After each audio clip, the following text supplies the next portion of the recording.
هيستفيد منها ولا لا؟ هنشوف. تتلعب الضربه ركنيه جامده، انما نادر سعد يطلع ويمسك على طول. نادر يلعبها لجديد، تتخطف لصبري. عبد الشافي يسقطها حلوه حلوه حلوه حلوه حلوه حلوه وهي رايحه. سمير احمد سمير ومتسقطه حلوه حلوه وهي رايحه. بقول لكم حلوه حلوه. الواد عبد الشافي الصراحه يعني نضج قوي، ومش عبد الشافي، هو صاحب التمريره، هو صاحب التمريره. واحمد سمير بقى هو الهداف بتاع نادي بينافس احمد جعفر.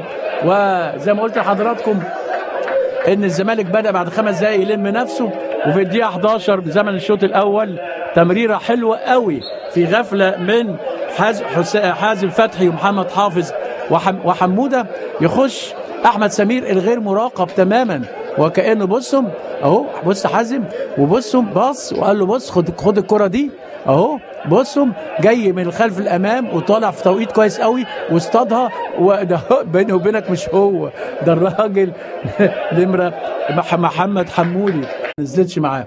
عموما صحوه لنادي الزمالك مره ثانيه، وادي تصويبه مسك فرخه وعدت الفرخه ما بين رجلين نادر سعد في تصويبه مباغته وجميله. هنشوف مين اللي شاط وضحك علينا. واثنين للزمالك لا شيء نادي الانتاج الحربي. وادي نور، ده نور هو اللي يعني استعاد كتير من يعني قوته. بيقول له يا ابني ليه؟ ايه اللي انت عملته ده يا نور؟ يعني نور السيد اهو.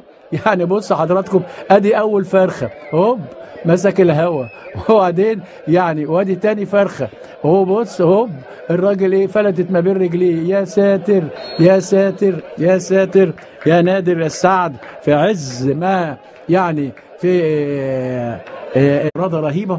وبعدين قالوا له مفيش فلوس، قال لهم مش عاوز. وبالتالي يعني كتر خيره عبد الواحد السيد. وادي على طول كرة من اسلام مصبح وسبق السلمه ازاي. حسدناه حسدنا الراجل اهو. ولسه بقول لحضراتكم ان الانتاج هل يقرب المسافه ويحيي الماتش مره ثانيه. على طول هنشوف رد عليا مين، مين اللي رد عليا ده. هنشوف مره ثانيه مين اللي رد عليا. بتتلعب الكره اهو، ريحها سامسون حلو قوي اهو. بصوا حضراتكم ريحها لمين يا ترى؟